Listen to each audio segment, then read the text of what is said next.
Bismillahirrahmanirrahim. Assalamualaikum warahmatullahi wabarakatuh.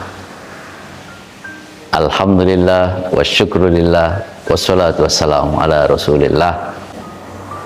Saudara-saudaraku dimanapun Anda berada, Allah tujuan hidup kita. Al-Quran Surat An-Najm ayat 42. A'udzubillahi minasyaitonirrajim. Bismillahirrahmanirrahim.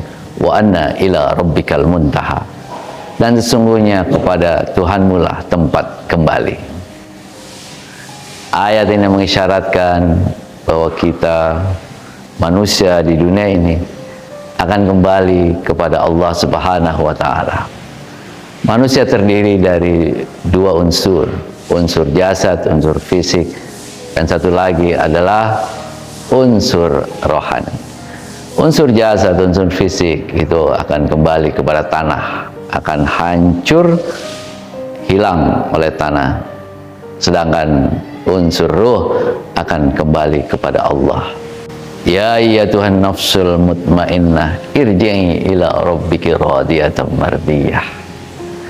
Karena kita akan kembali kepada Tuhan, maka tujuan hidup kita di dunia ini adalah untuk Allah Subhanahu wa Ta'ala. Apa saja yang kita lakukan, hidup kita, mati kita, itu adalah untuk Allah Subhanahu wa Ta'ala. Seperti yang selalu kita baca surah Al-An'am ayat 162. Inna salati wa nusuki wa mahyaya wa mamati lillahi rabbil alamin. Sesungguhnya salatku, ibadahku, hidupku, dan matiku hanyalah untuk Allah, Tuhan semesta alam. Ayat ini mengisyaratkan bahwa sholat kita, ibadah kita, hidup kita, mati kita adalah untuk Allah. Yang pertama, sholat kita. Pak Akbar, apakah ada sholat yang untuk manusia? Ya tentu ada. Sholat karena pengen dilihat oleh teman-temannya bahwa kita sholat berjamaah untuk dilihat oleh orang-orang lain bahwa kita sholat berjamaah, sholat di depan mertua untuk dilihat bahwa kita adalah orang-orang yang rajin sholat. Sholat bukan untuk manusia, sholat kita itu untuk Allah, ibadah kepada Allah. Jadi ketika kita mulai sholat Allahu Akbar, itu adalah untuk Allah. Setelah sholat, ibadah-ibadah yang lain juga kita tunjukkan bahwa ini adalah untuk Allah, bukan untuk manusia. Sedekah kita, zakat kita, puasa kita, tahajud kita, duha kita, semuanya untuk Allah Subhanahu wa Ta'ala. Sekarang ini godaan untuk riya, untuk dilihat orang, itu sangat besar. Godaan update status namanya ya, godaan update status. Habis sholat tahajud, alhamdulillah baru selesai sholat tahajud, klik, alhamdulillah baru selesai sholat taraweh, klik, alhamdulillah baru selesai juz ke-30, klik. Memang kita tidak tahu, dan kita juga tidak boleh seuzon kepada orang-orang yang mengupdate status setelah berbuat baik. Kita hanya menjaga agar jangan sampai terjebak untuk riya. Kalau terjebak riya, maka hilang semua pahala yang kita lakukan. Setelah ibadah kita tujukan untuk Allah, maka hidup kita, wa mahyaya, hidup kita itu kita tujukan untuk Allah. Mengapa hidup kita tujukan untuk Allah? Karena tujuan hidup kita bukan di dunia ini. Dunia ini hanya wasilah, alat, bukan tujuan. Alat untuk apa? Untuk mencapai akhirat nanti. Tujuan kita di akhirat. Ketika di akhirat kita itu baik, insya Allah di dunia juga baik.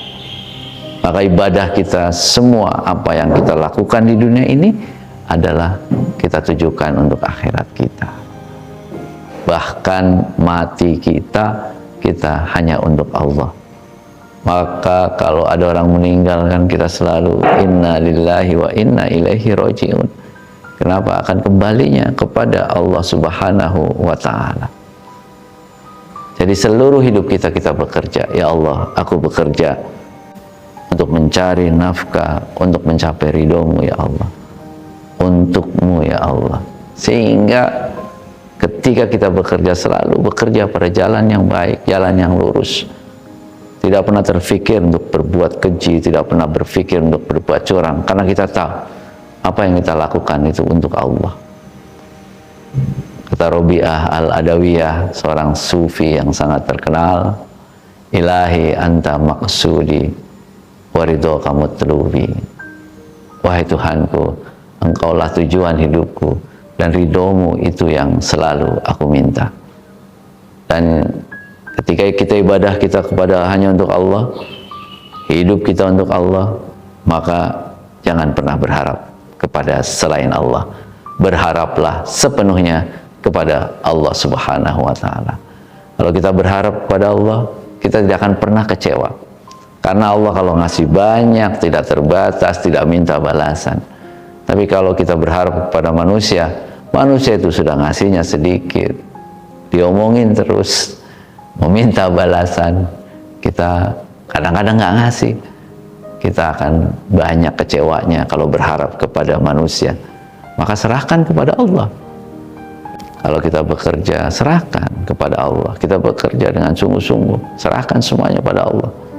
Insya Allah itu akan membuat kita menjadi orang-orang yang tenang, membuat kita menjadi orang-orang yang selalu hanya berharap kepada Allah.